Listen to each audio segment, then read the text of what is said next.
ஆங்காங்கே கூட்டம் கூட்டமாக நின்று சிலர் பரபரப்பாக ஏதோ பேசிக்கொண்டு இருக்கிறார்களே என்பதை பற்றி கவலை ஏதும் இல்லாமல் வழக்கம் போல கடையை விரிக்க ஆரம்பித்தாள் ராமாத்தா பாட்டி. மணி 8 ஆகிவிட்டது.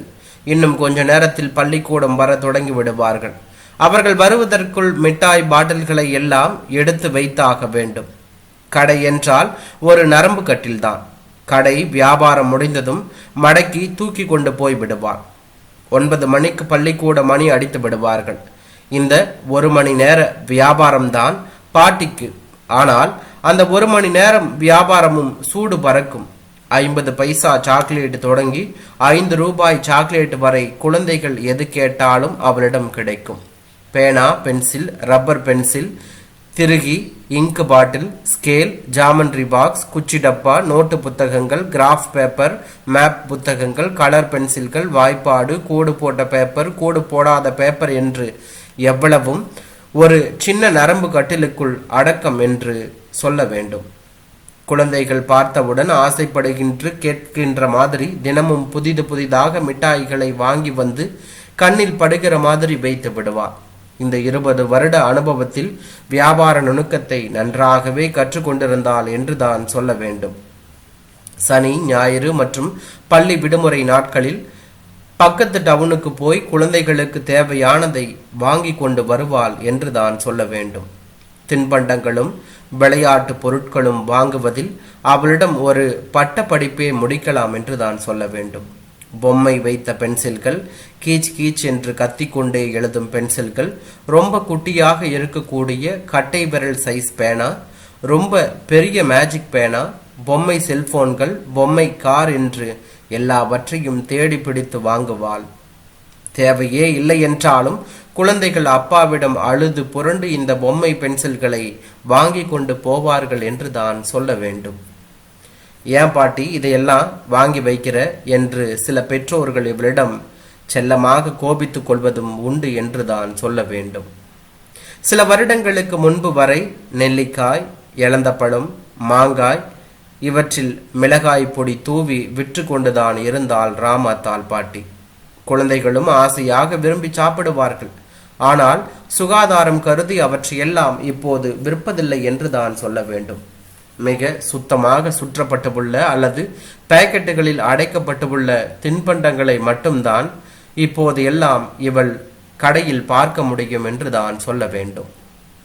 காலையில் 1 மணி நேரத்திற்குள் கல்லா பெட்டியில் சில்லறை காசுகள் நிரம்பி வழியும்.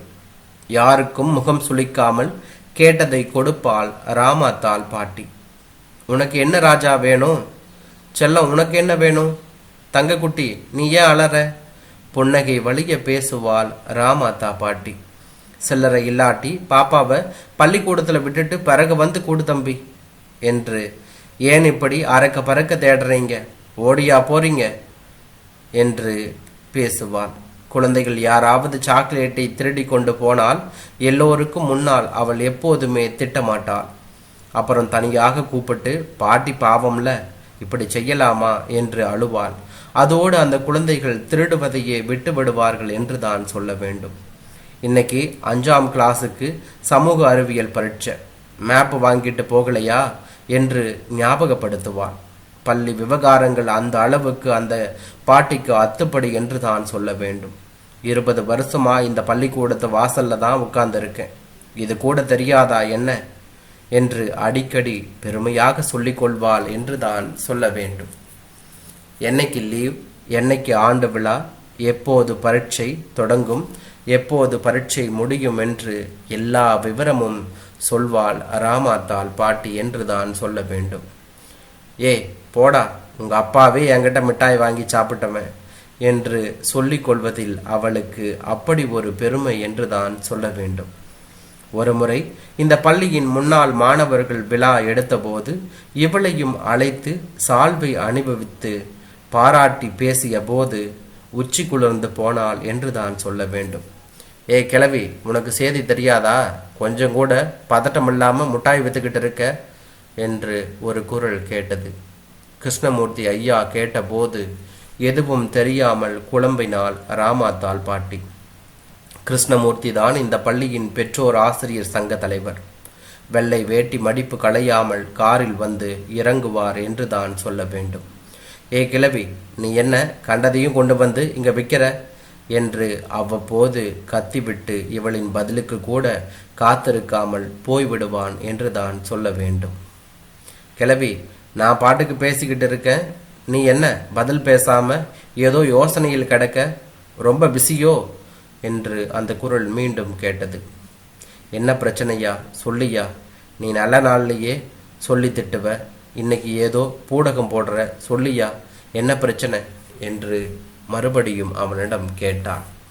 நம்ம பள்ளிக்கூடம் இப்போ ஒரு நடுநில பள்ளி ஆனதாக இருக்குது, இதை உயர்நில பள்ளியா மாற்ற போறாங்களாம். அதாவது இப்போ 8ஆம் கிளாஸ் வரைக்கும் தான் பசங்க படிக்கிறாங்க, இதை 10ஆம் கிளாஸ் வரைக்கும் படிக்கிற பள்ளிக்கூடமா மாற்ற போறாங்களாம் என்று அவன் புதிதாக ஒரு விஷயத்தை சொன்னான். நல்ல செய்திதான் ஐயா, இதுல என்னையா பிரச்சனை என்று கிழவி மறுபடியும் கேட்டான். அவசரப்படாத ஆத்தா, உயர்நில பள்ளியா மாத்திர அளவுக்கு இங்க இடவசதி பத்தாதான். அதனால 5 கிலோமீட்டருக்கு அப்பால அவனியாபுரத்துல இருக்கிற அரசாங்கத்துக்கு சொந்தமான இடத்துக்கு பள்ளிக்கூடத்தை மாத்த போறாங்களாம் என்று அவன் சொல்லியதும் இவள் கலங்கி போய் இடிந்து போய் நின்றாள் என்றுதான் சொல்ல வேண்டும். அவளுக்கு இடி விழுந்தது போல இருந்தது. அப்படியே கட்டில் ஓரமாக உட்கார்ந்து கொண்டாள் ராமாத்தா பாட்டி. ஏ பாட்டி, கவலைப்படாத, உனக்கு மட்டுமா கவலை? இந்த ஊர்க்காரங்க எல்லாத்துக்கும் தான் கவலை. இங்கேயே ஹைஸ்கூல் கட்டணும்னா இன்னும் 6 சென்ட் இடம் வேணுமா? இப்போ வைக்கிற விலையில 6 சென்ட் இடம்னா சும்மாவா போச்சு? சென்ட் 1 லட்சம் வச்சா கூட 6 லட்சம் ஆச்சே என்று அவன் முணமுணுத்து கொண்டே இருந்தான். கிருஷ்ணமூர்த்தி பேசுவது எதுவுமே இவள் காதில் விழவில்லை. தன்னுடைய வீட்டுக்காரர் 20 வருடங்களுக்கு முன்பு கரண்ட் ஷாக் அடித்து இறந்து போன போது அனாதையாக நின்று இவளுக்கு ஆறுதல் கொடுத்து உதவியது இந்த பள்ளிக்கூடம் தான் என்று சொல்ல வேண்டும். இங்க பாரு ராமாத்தா, நீ பாட்டுக்கு வந்து ஸ்கூலுக்கு முன்னாடி தின்பண்டங்களை வச்சு வியாபாரம் பண்ணிக்க. எந்த தொந்தரவும் இல்லாத வேலை. காலையில் 1 மணி நேரம், சாயந்தரம் 1 மணி நேரம், அதில் வந்த வருமானம் ஒண்டி கட்டைக்கு போதும் என்று அன்றைக்கு பள்ளியில் வேதவள்ளி மேடம் சொன்னது நினைவுக்கு வந்தது ராமாத்தாளுக்கு என்றுதான் சொல்ல வேண்டும். அன்று முதல் இன்று வரை இவளுக்கு இந்த பள்ளிக்கூட வாசலும் மிட்டாய் தட்டும் மட்டும்தான் கதியாக இருந்தது என்று சொல்ல வேண்டும். பள்ளிக்கூடம் இருக்கின்ற நாட்கள் தான் ராமாத்தாளுக்கு சந்தோஷம் தருகிற நாட்கள். பள்ளிக்கு விடுமுறை என்றால் பித்து பிடித்து போய் அலைவாள். சனி ஞாயிறு கூட மார்க்கெட்டுக்கு போய் பொருளை வாங்குவதில் பொழுது போய்விடும். கோடை விடுமுறையில்தான் என்ன செய்வது என்று தெரியாமல் தவிப்பாள் ராமாத்தாள் பாட்டி.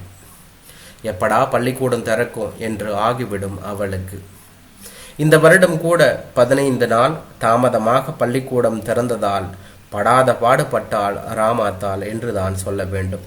சில சமயங்களில் சாயந்தரம் பள்ளிக்கூடம் விட்ட பிறகு குழந்தைகளை கூப்பிட அப்பா அம்மா வருவதற்கு லேட்டானால் குழந்தைகள் இவளிடம்தான் வந்து பேசி கொண்டிருப்பார்கள்.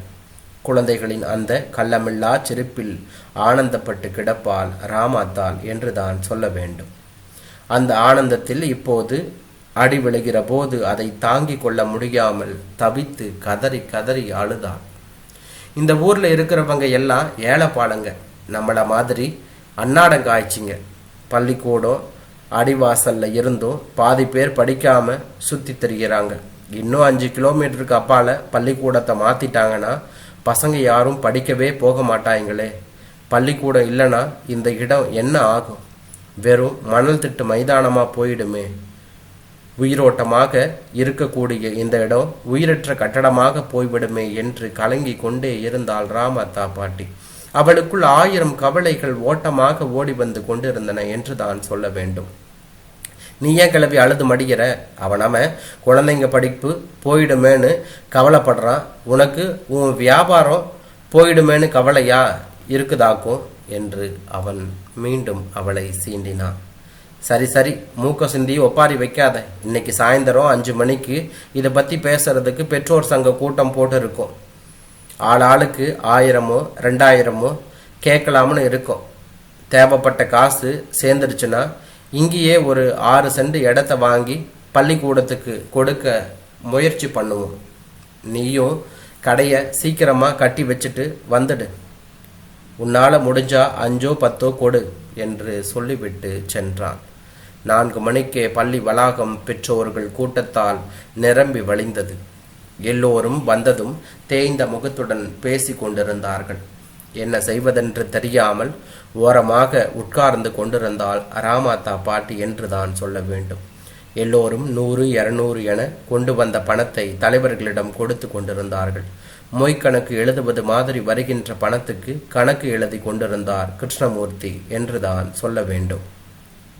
நிறைய பெற்றோர்கள் கூலி தொழிலாளிகள் வேலையை முடித்த கையோடு அப்படியே பள்ளிக்கு ஓடி வந்திருந்தார்கள். ஆட்டோ டிரைவர்கள், தள்ளுவண்டியில் காய்கறி பழம் விற்பவர்கள், டீக்கடைக்காரர்கள் என்று ஏழை குடியானவர்களால் நிரம்பி கிடந்தது பள்ளி வளாகம் என்றுதான் சொல்ல வேண்டும். நமக்கு தேவைப்படுறது 6 சென்ட் நிலம் வாங்கணும்னா குறைஞ்சது 6 லட்சம் ரூபாயாவது வேணும். ஆனால் இங்கே 1 லட்சம் ரூபாய் கூட தேரலை. அதிகமாக நான் தான் 10,000 போட்டிருக்கேன். மற்ற எல்லோருமே 100 200 தான் போட்டிருக்கீங்க என்று கிருஷ்ணமூர்த்தி கணக்கு காட்டி கொண்டு இருந்தார். கிருஷ்ணமூர்த்தி பேசுவதை எல்லோரும் சோகமாக கேட்டு கொண்டிருந்தார்கள் என்று தான் சொல்ல வேண்டும். கிருஷ்ணமூர்த்திக்கு இருக்கிற வசதிக்கு அவர் ஒருத்தரே இந்த 6 லட்சம் ரூபாய் பணத்தையும் கொடுக்க முடியும். இப்படி வெறும் 10,000 ரூபாயை கொடுத்துவிட்டு பீத்திக்கிறார் பாரு, சிலர் புலம்பி தள்ளினார்கள் என்று தான் சொல்ல வேண்டும். நமக்கு கொடுத்து வச்சது அவ்வளவுதான், பரவாயில்ல, இதுக்கு மேலேயும் உங்ககிட்ட கேட்க முடியாது. அந்நாடங்காய்ச்சிங்க, என்ன பண்ணுவீங்க? அவனையாபுரம் இங்கே இருந்து 5 கிலோமீட்டர் தான், பசங்க அங்கேயே போய் படிக்கட்டும் என்று மீண்டும் அவர் சொன்னார். கிருஷ்ணமூர்த்தி பேசிவிட்டு எழுந்தபோது ராமாத்தா கையில் ஏதோ ஒரு பேப்பரை தூக்கி கொண்டு வேகமாக எழுந்து முன்னால் போனாள். தயவு செஞ்சு பள்ளிக்கூடத்தை இந்த இடத்த விட்டு மாற்ற வேணாம்ப்பா. இந்தாப்பா, 10 வருஷத்துக்கு முன்னாடி நான் சீட்டு போட்டு வாங்கின இடத்தோட பத்திரம். இந்த இடத்த பள்ளிக்கூடத்துக்கு எழுதி வச்சிடுறேன் ஐயா. இதோ பக்கத்தில் இருக்கிற இடம்தான். அப்போ மாதம் 200 300 கட்டி வாங்கின இடம்யா. 7-8 சென்ட் இருக்கும். இந்த இடத்த வச்சுக்கிட்டு ஒண்டி கட்ட நான் என்னையா செய்ய போகிறேன்? ஏதோ வயசான காலத்தில் உதவியாக இருக்கணுமேனு வாங்கி போட்டது தாயா. நான் புள்ளக்குட்டி இல்லாதவன். இப்போ என் இடத்துல 1000 பிள்ளைங்க ஓடியாடி விளையாண்டா அது தாயா எனக்கு சந்தோஷம். அம்புட்டு பிள்ளைகளும் என்னோட பிள்ளைங்க மாதிரி ஐயா. பள்ளிக்கூடத்தையும் இடம் மாற்றிடாதீங்க ஐயா. நம்ம பிள்ளைங்க இங்கேயே படிக்கணும். இந்த பள்ளிக்கூடம் இங்கேயே இருக்கணும் ஐயா. இந்த இடத்த எடுத்துக்கிட்டு ஆகிற வேலையை பாருங்க ஐயா என்று ராமாத்தா பாட்டி கண் கலங்கி சொன்னார். அவள் கிருஷ்ணமூர்த்தியின் கையில் பத்திரத்தை திணித்துவிட்டு விடுவிடுவென நடந்தாள் என்றார்.